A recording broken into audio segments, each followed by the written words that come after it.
नमस्कार, मैं हूं आपके साथ आशा सरमाल। आप देख रहे हैं रिपोर्टर। और रिपोर्टर कार्यक्रम में हम शुरुआत करेंगे अलग अलग जिलों को मद्देनजर रखते हुए, क्योंकि हर एक जगह पर हमारे संवाददाता ग्राउंड जीरो पर डटे हुए हैं और मूलभूत सुविधाओं से किस तरह से अभाव यहां लोगों को झेलना पड़ रहा है, इस पर भी मंथन होता है। क्या कुछ परेशानियां लोगों को इस वक्त आ रही हैं, क्योंकि सर्द मौसम है और उसके साथ ही साथ आप देखिए कि तापमान में भी काफी ज्यादा गिरावट तो देखी जा रही है।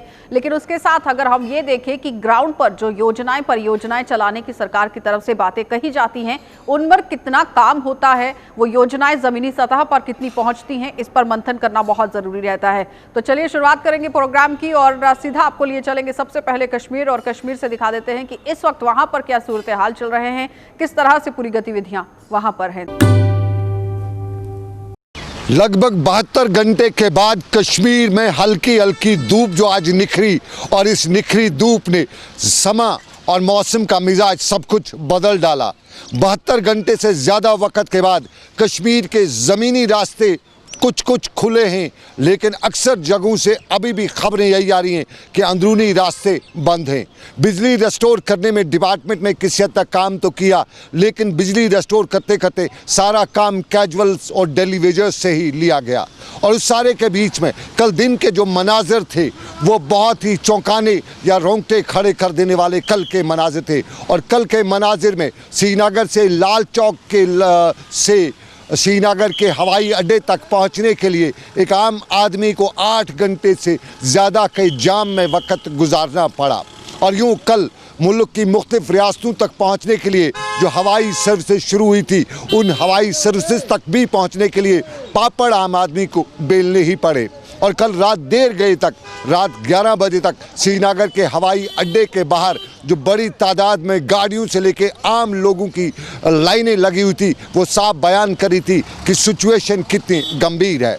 वहीं सरकार के हवाले से भी सवालात कई तरह के उठे हैं। कल जम्मू कश्मीर के लेफ्टिनेंट गवर्नर ने एक नए इंडस्ट्रियल पैकेज का ऐलान तो जम्मू में किया, लेकिन उसी पैकेज के दौरान आम लोग पैकेज के हवाले से कोई भी बात ना करने और ना सुनने को तैयार थे, बल्कि आम लोग कश्मीर में बुनियादी सहूलियात के फुकदान पर ही सवाल को कुसरने सुना रहे थे।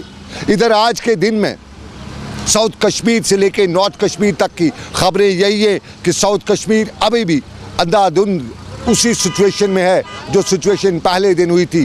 कुछ बड़ी सड़कों से बर्फ़ हटाई जा चुकी है, लेकिन अंदरूनी सड़कों से, गली कोचों से बर्फ़ का नज़ारा दूर तक साफ वही दिखाई दे रहा है जो पहले दिन भी था। और दौरान शब पुलवामा के इलाके में ऊद बला भी टपक पड़ी थी, और गराटेदार आवाज़ों से ये आवाज़ पूरे पुलवामा और दूसरे इलाकों में लोगों के लिए दहशत पैदा करने के लिए काफ़ी थी। फिलहाल कश्मीर में आज ज़िंदगी किसी हद तक पटरी पे तो आ चुकी है, लेकिन पटरी पे आई ज़िंदगी के दौरान इंतज़ामिया पर कई सवाल खड़ा हुए हैं।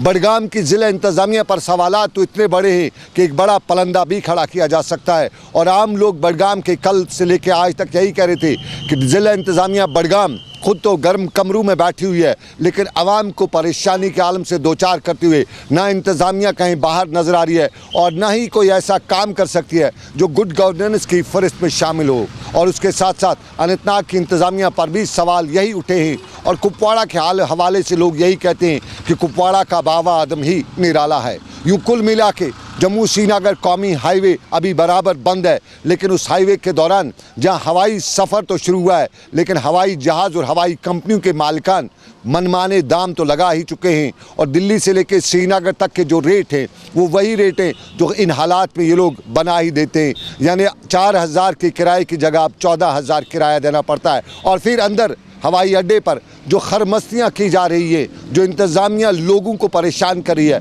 और आम लोग ये भी बता रहे हैं, इल्ज़ाम लगा रहे हैं कि जानबूझ के परेशान किया जा रहा है। एयरलाइंस के लोग खुद परेशान करते हैं, और वहाँ सिक्योरिटी का अमला भी सिक्योरिटी के नाम पर लोगों को यरगमाल बना रहा है।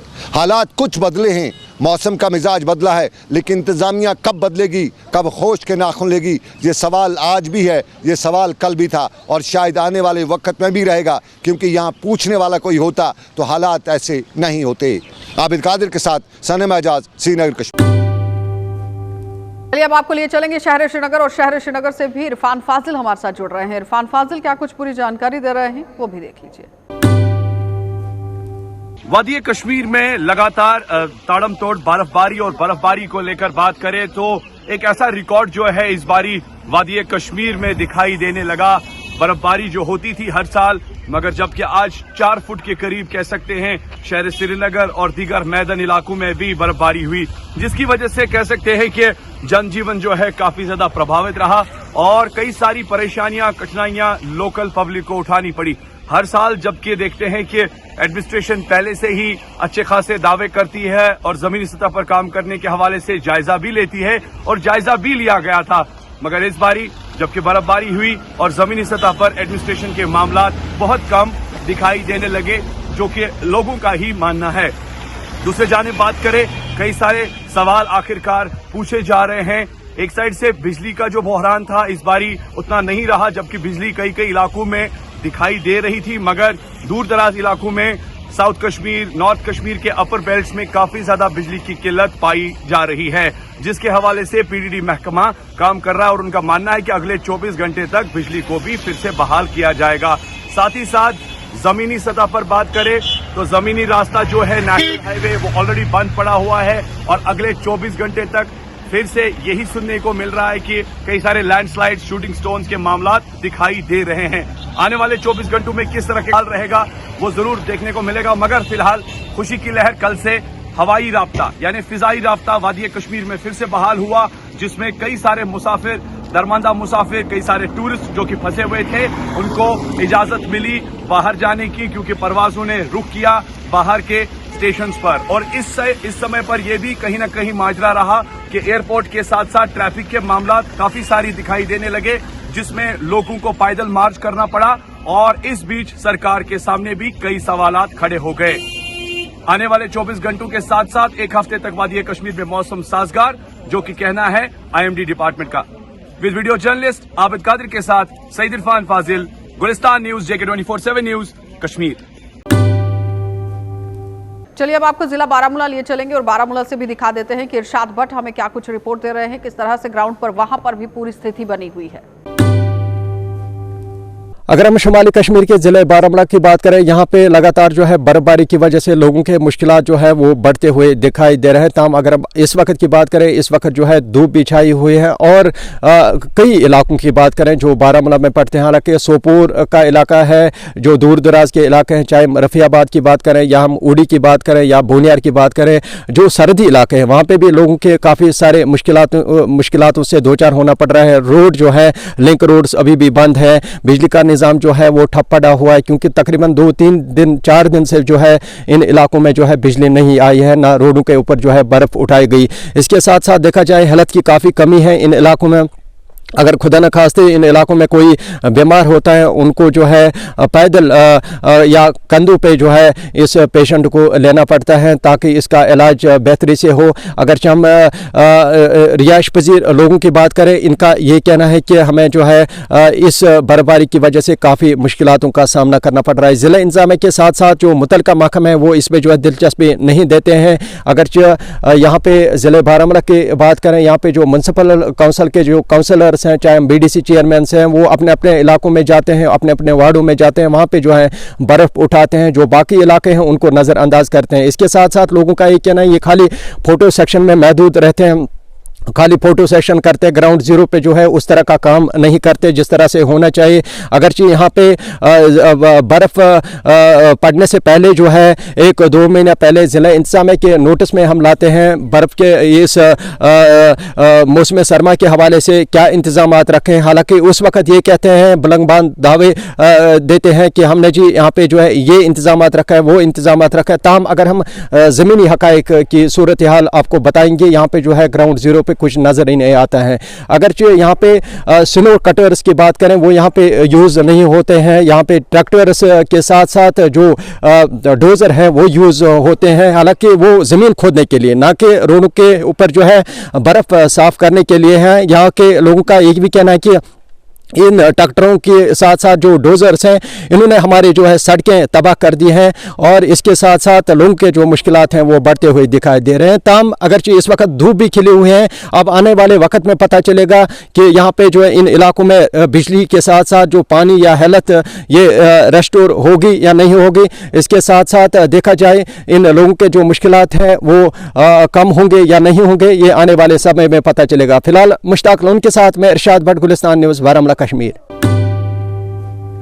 चलिए अब आपको लिए चलेंगे सरबजीत के पास, क्योंकि सरबजीत इस वक्त जिला कठुआ के अंदर पूरी तरह से ग्राउंड जीरो पर डटे हुए हैं। क्या वहां पर स्थिति है पूरी? केंद्र शासित प्रदेश जम्मू कश्मीर के पड़ोसी राज्य हिमाचल में बर्ड फ्लू के केसेस पाए जाने के बाद प्रशासन पूरी तरह से सतर्क हो गया। आपको बता दें कि जम्मू कश्मीर सरकार ने कल एक अलर्ट जारी करते हुए पूरी पोल्ट्री आइटम्स को जम्मू कश्मीर में एंट्री बैन कर दिया है। आपको बता दें कि अब 14 जनवरी तक कोई भी पोल्ट्री प्रोडक्ट जम्मू कश्मीर में उसकी इंपोर्ट को बैन की रखा हुआ है। ऐसे में कल से जितनी भी गाड़ियां जम्मू कश्मीर में पोल्ट्री बर्ड्स की आ रही थी उन लोगों को वहां पर रोक लिया गया है और पुलिस प्रशासन को भी ये कहा गया है, निर्देश जारी किए गए हैं, कोई भी गाड़ी बाहरी राज्यों से जम्मू कश्मीर में एंटर ना करे। आपको बता दें कि हिमाचल के कांगड़ा ज़िला में बर्ड फ्लू के कुछ केसेस पाए गए हैं, जिसके बाद प्रशासन पूरी तरह से सतर्क हो गया था। जितनी भी गाड़ियाँ बाहर राज्य से पोल्ट्री लेकर जम्मू कश्मीर में आ रही थी उनकी सैंपलिंग की और निगरानी और ज़्यादा बढ़ा दी गई थी कि जम्मू कश्मीर के कई ऐसे जगहों पर कुछ संदिग्ध परिस्थितियों में बर्ड्स मरे पाए गए हैं। जैसे इस तरह के आदेशा लगाया जा रहा है कि शायद ये बर्ड फ्लू की आहट हो सकती है और प्रशासन ने सतर्कता बरतते हुए पहले ही एक बड़ा कदम उठा दिया है कि जितनी भी पोल्ट्री की आइटम्स बाहरी राज्यों से जम्मू कश्मीर में आ रही थी उनको पूरी तरह से प्रतिबंध कर दिया है। लखनपुर से वीडियो जर्नलिस्ट कुलदीप चौधरी के साथ सरबजीत सिंह, JK 24/7 न्यूज़ के लिए।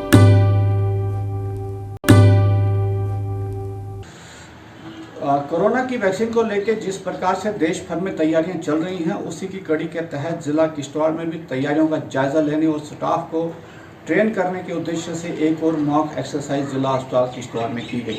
इस अवसर पर जिला के chief medical officer doctor Ravinder Singh और सुपरिटेंडेंट जिला अस्पताल किश्तवाड़ डॉक्टर परवेज वानी के अलावा दूसरे ऑफिसर व पैरामेडिकल स्टाफ के सदस्य मौजूद रहे।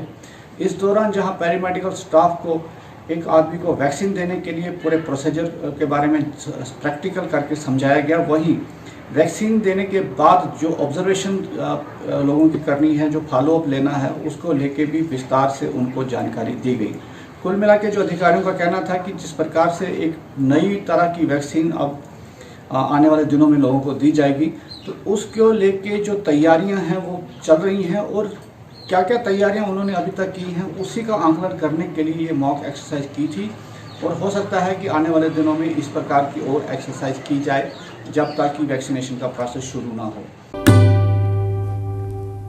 तो जिस तरह से देश भर में कोविड-19 वैक्सीन को लेकर ड्राई रन चलाया जा रहा है, यानी मॉक ड्रिल की जा रही है, और उसी के साथ साथ अगर जम्मू कश्मीर यूटी की बात करें तो आज जम्मू कश्मीर यूटी के सांबा जिला में भी कोविड-19 वैक्सीन को लेकर ड्राई रन चलाया गया, मॉक ड्रिल की गई। और उसी के साथ साथ अगर जिला अस्पताल सांबा की बात करें तो यहाँ जिला अस्पताल सांबा में भी ड्राई रन किया गया कोविड-19 वैक्सीन को लेकर। यहाँ पर 25 हेल्थ वर्करों को आज वैक्सीनेशन दी गई मॉक ड्रिल के तौर पर। उसी के साथ साथ मैं आपको ये भी बताना चाहता हूँ कि जिस तरह से ये 25 हेल्थ वर्कर जो जिला अस्पताल सांबा की बात करें, हेल्थ डिपार्टमेंट सांबा की बात करें, तो उन्होंने ये जो आइडेंटिफाई किए थे।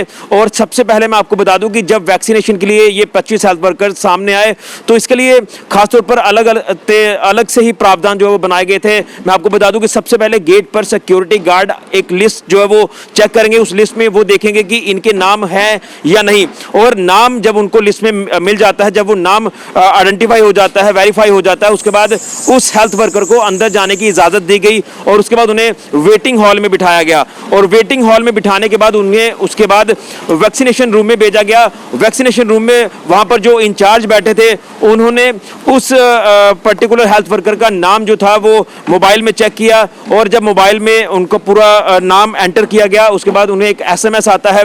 उसी SMS के आधार पर जब उनकी वेरिफिकेशन हो जाती है तो वेरिफिकेशन के बाद उस हेल्थ वर्कर को वैक्सीनेशन के लिए वैक्सीनेटर के पास भेजा गया और वैक्सीनेटर ने उनको वैक्सीन दी। वैक्सीन देने के बाद पर्टिकुलर हेल्थ वर्कर को थोड़ी देर के लिए ऑब्जर्वेशन में रखा गया, क्योंकि ऑब्जर्वेशन में रखना भी ज़रूरी होता है, क्योंकि जिस तरह से ये वैक्सीन दी जा रही है तो किसको ये सूट कर रही है किसको नहीं कर रही, ये भी ये सारी चीज़ें जो हैं वो ध्यान में रखी जा रही हैं। और अगर किसी हेल्थ वर्कर को अगर कोई दिक्कत क्रिएट होती है, जिस तरह से इनको चूज़ किया गया है वैक्सीनेशन के लिए, तो वैक्सीनेशन के बाद किसी को सिर दर्द होती है या मन खराब होता है तो उन्हें ऑब्जर्वेशन में रखा जाएगा ज़्यादा देर के लिए। लेकिन अगर कुछ भी नहीं होता है तो थोड़ी देर के लिए उन्हें ऑब्जर्वेशन में रखा जाएगा, क्योंकि ऑब्जर्वेशन में रखना काफ़ी ज़रूरी है कि अगर कोई कल को स्थिति जो है वो चेंज ना हो जाए, उन्हें किसी तरह की कोई दिक्कत जो है वो पेश ना आए। ये सारी चीज़ें जो हैं ये ध्यान में रखी गई हैं। और ऑब्जर्वेशन जो था ये आखिरी पॉइंट था। इसके बाद आपको एक SMS आ जाता है कि वैक्सीनेशन जो है वो आपको सक्सेसफुली दी जा चुकी है और उसके बाद आप वापस आ सकते हैं। तो जिस तरह से आज सांबा जिला में ये ड्राई रन चलाया गया है हेल्थ डिपार्टमेंट सांबा द्वारा, यहाँ जिला अस्पताल सांबा की बात करें तो 25 हेल्थ वर्करों को आज वैक्सीनेशन जो दी गई है मॉकड्रिल के तौर पर, ड्राई रन के तौर पर।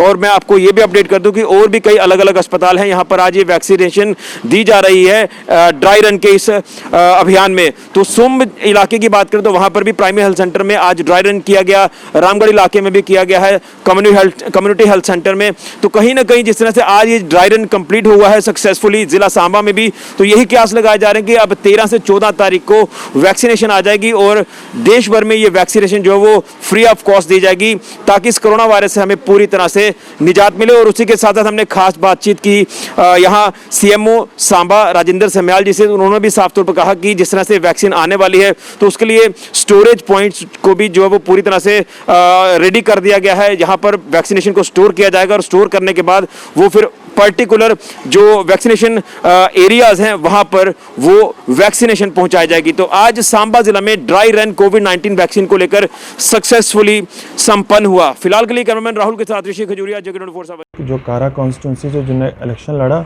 और काफ़ी अच्छे मार्जिन से इन्होंने जो वहाँ से जीत हासिल की, मेरे साथ अभी बात करने के लिए जुड़े, इनसे पूरी जानकारी हम लेते हैं कि DD से इलेक्शन जीतने के बाद इनको किस तरह की पावर्स मिली और किस तरह के काम अब स्टार्ट हो गए हैं, इन्हीं से पूरी जानकारी लेते हैं। सर खैर मकदम है गुलिस्तान न्यूज़ चैनल। शुक्रिया। सर क्या बताना चाहेंगे, DD से इलेक्शन आपने पहली दफ़ा लड़ा तो किस तरह की उम्मीद जो है लोगों ने रखी हुई है आप पे? देखिए, इलेक्शन पहली बार नहीं लड़ा, बल्कि यूँ मान लीजिए कि लोगों ने सपोर्ट पहली बार किया जी। क्योंकि आज तक महराज जो 7 साल पहले 8 साल पहले महराज था, महराज अकेला था और मैं आवाम की बात तब भी करता था, और वही इलेक्शन जीतने के बाद महराज अब भी वही बात कर रहा है।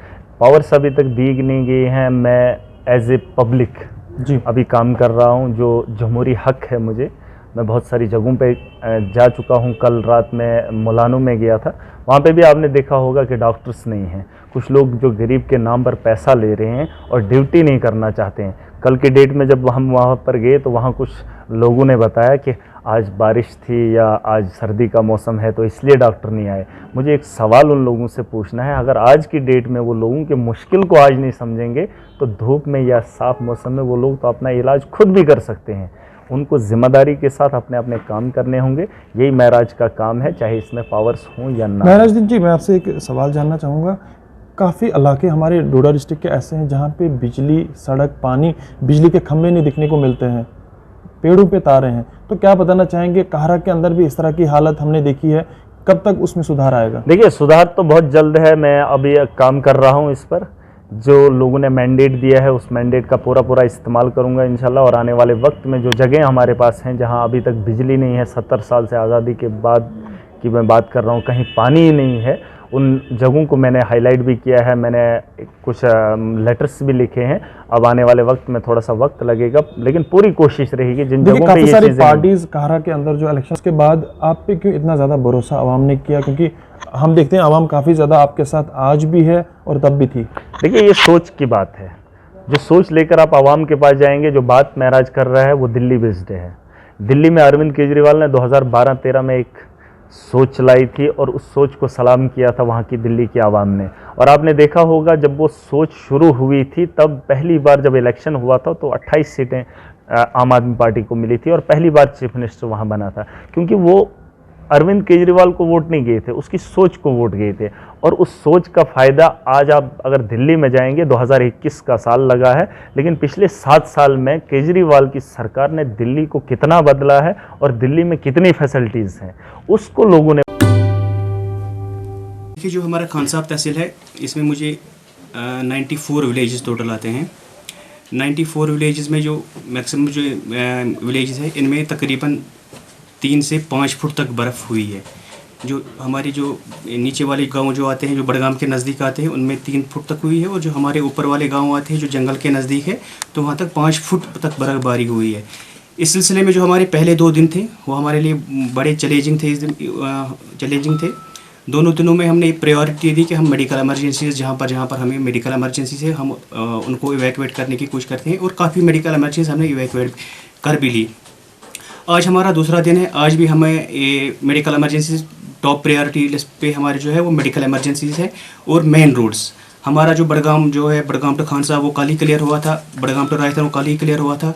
और जो हमारा यहाँ बड़गाम से आरिजाल वहाँ पर लिंक जाता है, वो हमने कल ही क्लियर किया था। और कुछ ऐसे ऊपर जहाँ पर ज़्यादा बर्फ़बारी हुई है, वहाँ पर हमारी जो मशीन है, जो स्नो कटर्स है, वो काम नहीं कर रहे हैं। उन जगहों पर हमें अब डिप्यूट करने पड़ रहे हैं JCBs। अब JCBs और जो है मैकेनिकल विंग और R&B विंग और PMGSY एक विंग है, ये आपस में कोऑर्डिनेट करके इन कोऑर्डिनेटेड मैनर में ये रोड्स क्लियर कर रहे हैं। इंतज़ामिया लगातार कोशिश कर रही है।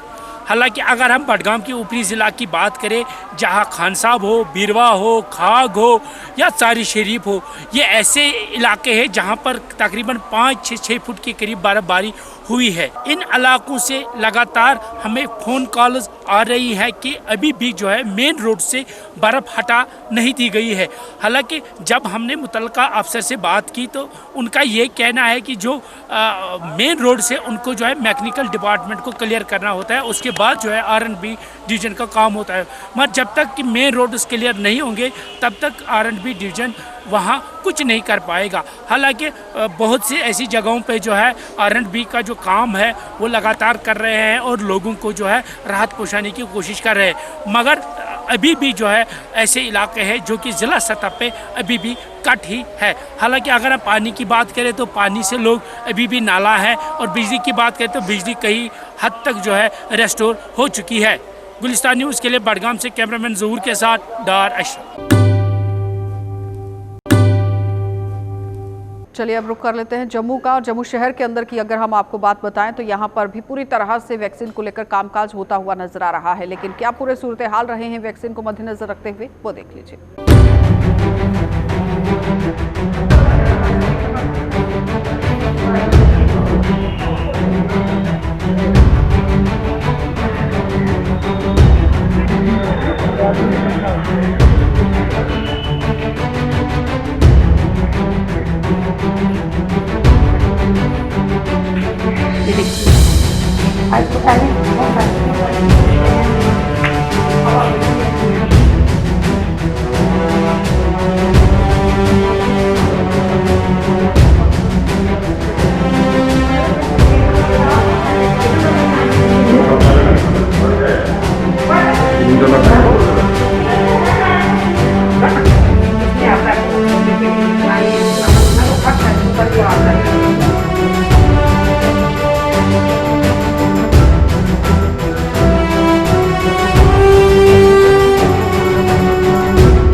हमने बेनिफिशरी सेलेक्ट किए हैं, रैंडमली सेलेक्ट किया गया था उनको।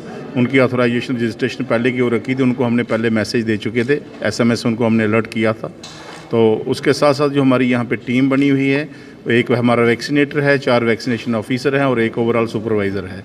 तो उनका एक प्रोसेस बनाया है कि जब वो पेशेंट आता है तो पहले सबसे पहले आएगा, वहाँ वेटिंग में बैठेगा, रजिस्ट्रेशन होगी उसकी, फिर वो वेटिंग में उसको चेक करेंगे, वेरीफाई करेंगे, फिर वो वैक्सीनेशन के पास जाएगा, उसको लगाया जाएगा, इंजेक्शन लगाया जाएगा।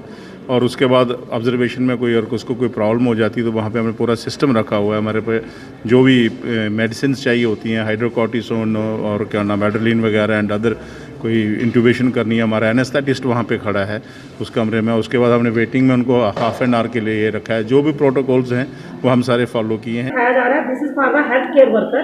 ये CHC लेवल पे ही करेंगे, इसके नीचे अभी हम इनको नहीं करेंगे। जब हम फेज़ 2 करेंगे जिसमें हमारे फ्रंटलाइन वर्कर होंगे, और फेज़ 3 में जिसमें more than 50 above 50 with comorbidity and fourth phase में हमारी जनरल पब्लिक होगी। उसके लिए हमने 17 साइट्स जो है वो आइडेंटिफाई की हैं और टीम्स जो है वो आइडेंटिफाई ऑलरेडी की हुई हैं। आज ड्राई रन करने का हमारा ये मतलब था कि हमें क्या क्या दिक्कतें आई, कि किसको हम रेक्टिफाई कर सकते हैं। तो देखा ये गया कि हमें यहाँ पे इंटरनेट का इशू होने के बावजूद भी 3 से 4 मिनट एक पेशेंट को एंट्री से लेकर वैक्सीनेशन होने तक, उस कोविन ऐप पे रजिस्ट्रेशन होने तक लगे हैं।